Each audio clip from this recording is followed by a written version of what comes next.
Hello students, PHP के platform पे आपका स्वागत है। आज हम देखेंगे अपनी next poem fire and ice. ये आपकी सेकंड पोएम है। जो पहला चैप्टर है आपका लेटर टू गॉड, उसकी सेकंड पोएम ये है। पहली पोएम हम देख चुके हैं द रस्ट ऑफ स्नो।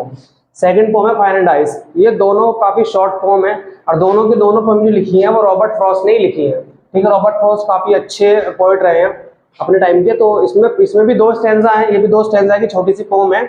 तो देखते हैं इस पोएम में क्या है। Some say the world will end in fire, some say in ice, from what I have tasted of desire I hold those who favour fire. तो यहाँ वर्ल्ड जो हमारे पोएट की जो वॉइस है वो काफी ज्यादा डिसअपॉइंटेड और अनहोपफुल लग रही है। जहाँ पर जो वर्ल्ड की एंड की बात कर रहा है जो हमारा पोएट है, वो पहले स्टैंजा में किसकी बात कर रहा है? वर्ल्ड के एंड की, कि the world will end in fire. कुछ लोग कहते हैं कि वर्ल्ड कैसे खत्म होगा?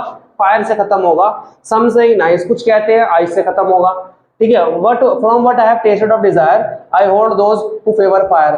यहाँ पर अपना ओपिनियन बताते हैं। कुछ तो लोग कहते हैं कि जो वर्ल्ड एंड होगा वो फायर से होगा, कुछ कहता है आइस से होगा। ठीक है, सिंबॉलिक लैंग्वेज यहाँ पर यूज किया गया है, इसकी दो सिंबल्स फायर एंड आइस। अच्छा, यहाँ पर ये अपना ओपिनियन बताते हैं पोएट। वो क्या कहते हैं कि मैंने जो टेस्ट किया है डिजायर का, यानी कि जो मैंने अपना ओपिनियन से बताऊं तो जो वर्ल्ड एंड होगा वो फायर से होगा। तो पहले स्टैंजा में यही बात हुई है। यहाँ पर फायर एंड आइस जो सिंबल्स बताए गए हैं वो सिंबल्स आप देख ले। पहला जो फायर का सिंबल है वो यूज हुआ है ह्यूमन डिजायर्स में, यानी कि वुमेन की जो डिजायर होती है नई से नई और लाने की, मतलब किसी इंसान के पास इतना है, थोड़ा सा है, अगर किसी के पे 1000 रुपए हैं तो वो चाहेगा 2000 हो, 3000 हो। ठीक है, किसी पे अगर 2 पहिए की गाड़ी है तो वो चाहेगा 4 पहिए की हो। तो ये वुमेन की इतनी सारी डिजायर्स हैं, उन्हें सब कुछ चाहिए। वो अपनी डिजायर के आगे आप यहाँ तक कि नेचर को भी नहीं देखता है। अगर उसे पेड़ पौधे वगैरह काटने हैं, घर बनाना है, तो पेड़ पौधे काट देता है। पॉल्यूशन इतना हो रहा है, एनवायरमेंटल जो इतनी एक्टिविटीज हो रही है जिससे एनवायरमेंट को कितना ज्यादा नुकसान हो रहा है, ये सब ह्यूमन की डिजायर्स की वजह से हो रहा है। ठीक है, तो यहाँ पर इनडायरेक्टली जो फायर का जो वर्ड यूज हुआ है वो किस लिए हुआ है? ह्यूमन की डिजायर्स के लिए। ठीक है, दूसरा जो आइस वर्ड है वो यूज है यहाँ पर हेट्रेड के लिए। सेकंड लाइन में यूज करना है आइस का वर्ड यूज किया है हेट्रेड, नफरत के लिए। इंसानों के दिल में कितनी नफरत हो गई है, वो आजकल दूसरों से मिलते नहीं है, अपने अपने लाइफ में लाइक बिजी रहते हैं, अपने बारे में सोचते हैं, ज्यादा सेल्फिश हो गए हैं। अपने दिलों में उन्होंने आइस जैसी नफरत पाल रखी है, इसलिए वो नफरत को, हेट्रेड को इंसानों की, वो आइस से यहाँ पर सिंबॉलिक रिप्रेजेंट की गई है। फायर किसे रिप्रेजेंट किया गया है? ह्यूमन डिजायर्स को। ठीक है, तो पहले स्टैंजा हमने देखा कि कुछ लोग कहते हैं कि जो वर्ल्ड एंड होगा वो फायर से होगा, कुछ कहते हैं आइस से होगा।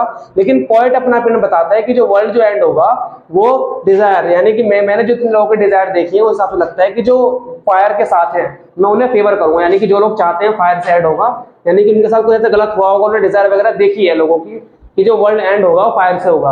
अच्छा, नेक्स्ट स्टैंजा पे आते हैं। But it had to perish twice. अब इस नेक्स्ट स्टैंजा में क्या है, पोएट अपना ओपिनियन चेंज कर देते हैं।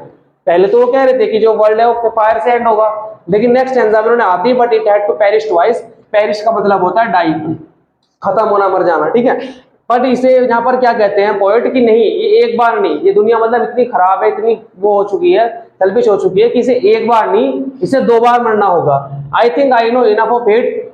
यहाँ पर पॉइंट अपना ओपिनियन बताते हैं कि मैंने बहुत नफरत देखी है लोगों के अंदर। To say that for destruction ice is also great. ये पता करने के लिए destruction ice is also great, यानी कि अगर आप for to say that for destruction ice is also great, यानी कि डिस्ट्रक्शन के लिए, तबाही के लिए आइस इज ऑल्सो ग्रेट, यानी कि आइस भी, जो बर्फ है, यानी जो बर्फ है, यहाँ पर जो आइस की बात की गई है। पहले तो आपकी बात की फायर की कि मैं फायर के साथ जाऊंगा, लेकिन अभी अपना ओपिनियन चेंज करते हैं कि ये तो वर्ल्ड को 2 बार खत्म होना चाहिए। और 2 बार खत्म होने के लिए मैंने इतनी नफरत भी देखी है लोगों के अंदर कि ये जो आपकी जो वर्ल्ड है वो आइस से भी खत्म हो सकता है। ठीक है, एंड वुड सफाइस, और वो काफी सफिशिएंट होगा इस वर्ल्ड के लिए। तो हमने पहले स्टैंजा में देखा ये काफी ज्यादा टोन जो है वो हमारे पोएट की वो अनहोपफुल, पेसिमिस्टिक है। वो कैसी बातें कर रहे हैं, वो काफी ज्यादा अनहोपफुल है, डिसअपॉइंटेड बातें कर रहे हैं कि जो वर्ल्ड जो एंड होगा वो 2 तरीके से हो सकता है। पहला फायर, दूसरा आइस, यानी कि ह्यूमन की डिजायर्स की वजह से जो लोगों के अंदर डिजायर बढ़ती जा रही है, दूसरा हेट्रेड, जो उनके अंदर नफरत पैदा हो रही है। अच्छा, पहले वो क्या कहते हैं कि मैंने लोगों के अंदर डिजायर्स को देखा है, यानी कि वो विक्टिम रह चुके हैं इस चीज के, ह्यूमन की डिजायर्स की विक्टिम वो रह चुके हैं, उन्होंने देखा है कि डिजायर्स एंड हो सकती है। ठीक है, इसलिए वो फायर को फेवर करते हैं। अच्छा, सेकंड में क्या करते हैं, स्टैंजा में अपना क्या ओपिनियन चेंज कर देते हैं। ये कहते हैं कि नहीं, इस दुनिया को 2 बार खत्म होना चाहिए, और 2 बार खत्म होने के लिए मैंने लोगों ने इतनी नफरत भी देखी है। I know enough of hate कि to say that for destruction ice is also great, कि डिस्ट्रक्शन के लिए आइस भी काफी है इस दुनिया के अंत के लिए। ठीक है, 2 वर्ड यहाँ पर आए हुए हैं, एक तो पेरिश हो गया आपका, दूसरा सफाइस हो गया। ठीक है, इनके वर्ड्स मीनिंग आप देख सकते हो। पेरिश का मतलब होता है टू डाई, खत्म होना, मर जाना, और सफाइस का मतलब टू बी सफिशिएंट इनफ। ठीक है। और ये आपके दो स्टैंजा की 9 लाइंस की छोटी सी पोम है। और ये सिंबल्स का मतलब बता दिया मैंने, दो सिंबल इसमें यूज हुए, फायर जो कि डिजायर्स रिप्रेजेंट कर रहा है, आइस जो कि हेट्रेड रिप्रेजेंट कर रहा है। ठीक है, रॉबर्ट फ्रॉस्ट ने पोम लिखी है। अच्छा, इसकी राइमिंग स्कीम की बात कर लेते हैं। तो पहले स्टैंजा में राइमिंग स्कीम मैंने बता दिया आपको कैसे निकाली जाती है, लास्ट लेक्चर में बात करी थी। सम say the word will end in fire, तो जो लास्ट आवाज है वो किस चीज की है, फायर। ठीक है, तो इस साउंड को क्या कह देते हैं हम, इस साउंड को हम एक कह देते हैं, इस साउंड को हम क्या कह देते हैं, साउंड को हम ए कह देते हैं। ठीक है, नेक्स्ट क्या है, some say in ice, next line में आइस है, इस साउंड, ये साउंड इससे क्या है, अलग है, इस साउंड को हम बी कह देते हैं। ठीक है, अगला क्या है, from what I have tasted of Dzire. अब थर्ड क्या है आपका, डिजायर लास्ट वर्ड है, फायर डिजायर काफी सेम सेम साउंड कर रहे हैं, तो डिजायर क्या हो गया आपका, ये साउंड हो गया अगेन। ठीक है, लास्ट है आई hold those who favour fire. अब आइस हो गया आपका, फायर से मैच नहीं कर रहा, हमें जरूरी नहीं कि मैच करे, लेकिन फायर डिजायर फायर अगेन ए साउंड है, तो उसकी राइमिंग स्कीम क्या बन गई, फर्स्ट स्टैंजा की राइमिंग स्कीम आ गई है ए बी ए, ये राइमिंग स्कीम आपकी आ गई है फर्स्ट स्टैंजा की, ए बी ए। ठीक है, सेकंड स्टैंजा की देखते हैं। फर्स्ट स्टैंजा में 4 लाइंस है, लेकिन सेकंड स्टैंजा में कितनी लाइंस है, 5 लाइंस है। ठीक है, but it had to perish twice, तो लास्ट जो आपकी आवाज है ट्वाइस की, इसको ए साउंड दे देते हैं। अगला I think I know enough of hate, hate different sound है, इसको बी कह देते हैं। ठीक है, to say that for destruction ice, ice को हम ए साउंड कह देते हैं, ट्वाइस आइस सिमिलर साउंड कर रहे हैं। Is also great, hate great, इसे बी साउंड दे देते हैं, क्योंकि हेट हो गया ग्रेट हो गया। ठीक है, नेक्स्ट क्या है, एंड वुड सफाइस, सफाइस किससे मैच कर रहा है, ट्वाइस आइस और सफाइस, ये ए से मैच कर रहा है। तो इसकी राइमिंग स्कीम क्या आ गई है, A B A. Second stanza की राइमिंग स्कीम आ गई है आपकी ए बी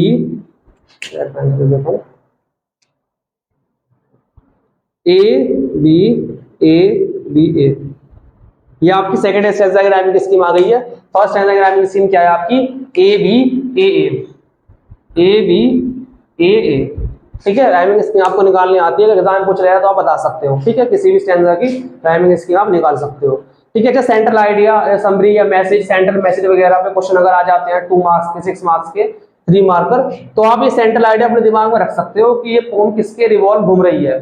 कुछ वर्ड्स में से आप याद कर सकते हो और उनको अपने आंसर में आप मेंशन कर सकते हो। सारे क्वेश्चन घुमा फिरा के वही चीज पूछी जाती है हर क्वेश्चन में, सिर्फ आपको ध्यान रखना है कि आपको अपने जवाब में कौन से वर्ड यूज करना है, कौन सी लाइनें लिखनी है। ठीक है, the central theme of the poem is that human emotions are destructive and allowed to run out of control.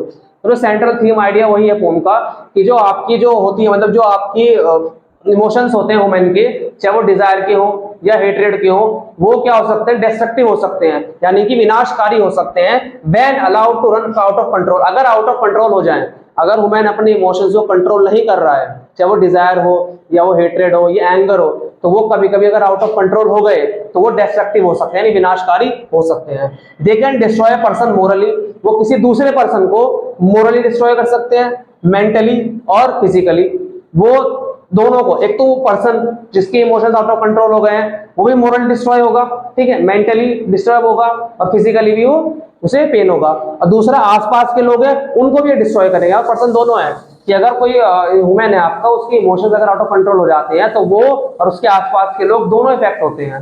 अब कैसे इफेक्ट होते हैं, मोरली इफेक्ट होते हैं, नैतिक रूप से, मेंटली मानसिक रूप से और फिजिकली शारीरिक रूप से, तीनों रूप से वो अफेक्ट होते हैं। ठीक है, यही ह्यूमन इमोशंस की बात है, ये दो human emotions, fire and ice के रूप में, जो डिजायर है, दूसरा ह्यूमन हेट्रेड है। ठीक है, Frost uses symbols fire and ice, first case में सिंबल का यूज किया है फायर एंड आइस का, to show how desire and hatred, ये दिखाने के लिए कैसे डिजायर, ठीक है, जो चाह होती है पाने की, डिजायर मतलब चाह कोई चीज को पा लेना, या हेट्रेड नफरत, ठीक है, तो how desires and hatred contribute to making the world stand at the verge of chaos, कि कैसे फोर्स ने यहाँ पर दो सिंबल की बात करी है। अभी तो हम बात करें जनरल इमोशन, जो ह्यूमन के जनरल इमोशंस होते हैं वो काफी डिस्ट्रक्टिव हो सकते हैं अगर आउट ऑफ कंट्रोल चले जाएं, लेकिन यहाँ फोर्स ने केवल दो इमोशंस की बात करी है। पहला इमोशन कौन सा है, फायर, दूसरा आइस। पहला है डिजायर, ठीक है, दूसरा क्या है तुम्हारा हेट्रेड, नफरत, ठीक है। तो the world stand at the verge of chaos, अगर ये डिजायर और हेट्रेड है, अगर ये दोनों कंट्रीब्यूट करेंगे वर्ल्ड में, तो जो दुनिया है आने वाले टाइम में ऐसे किनारे पर खड़ी हो जाएगी जहां पर चारों तरफ तबाही मची होगी, ठीक है। ऑल्सो दीज पावरफुल इमोशंस, ये इतने पावरफुल इमोशंस हैं, इफ अनचेक्ड, अगर इनको अनचेक यानी कंट्रोल नहीं किया गया या इनका पता नहीं लगाया गया इंसान के अंदर और वो इन पे मतलब इनको उसने कंट्रोल करने दिया अपने आप को, will eventually drag the world toward A catastrophic and, यानी कि एक विनाशकारी अंत की तरफ ये इमोशंस हमें ले जाएंगे। तो कहने की बात ये है कि जो हमारे अंदर इमोशंस होते हैं, चाहे वो डिजायर हो, हेट्रेड हो, ठीक है, तो हमें उन इमोशंस को क्या है अपना अपना कंट्रोल करना आना चाहिए। ठीक है, अगर हम उन्हें कंट्रोल नहीं करेंगे, इमोशंस आउट ऑफ कंट्रोल हो गए, तो ये इतने पावरफुल इमोशंस हैं कि अगर सभी लोग के अंदर अगर डिजायर, हेट्रेड, एंगर वगैरह जैसे इमोशंस जाग उठे तो ये वर्ल्ड क्या है, एंड हो जाएगा, इसका एक कैटास्ट्रॉफिक एंड हो जाएगा, एक विनाशकारी अंत हो जाएगा और हम कुछ नहीं कर पाएंगे। तो ये आपकी फायर एंड आइस पोएम की समरी थी। ये हमने समरी सेंट्रल आइडिया वगैरह देख लिया है। नेक्स्ट वीडियो में कवर करेंगे इसके क्वेश्चन एंड आंसर जो कि इंपॉर्टेंट है, जो आप एग्जाम में पूछे जाते हैं। ठीक है स्टूडेंट्स, मिलते हैं नेक्स्ट वीडियो में।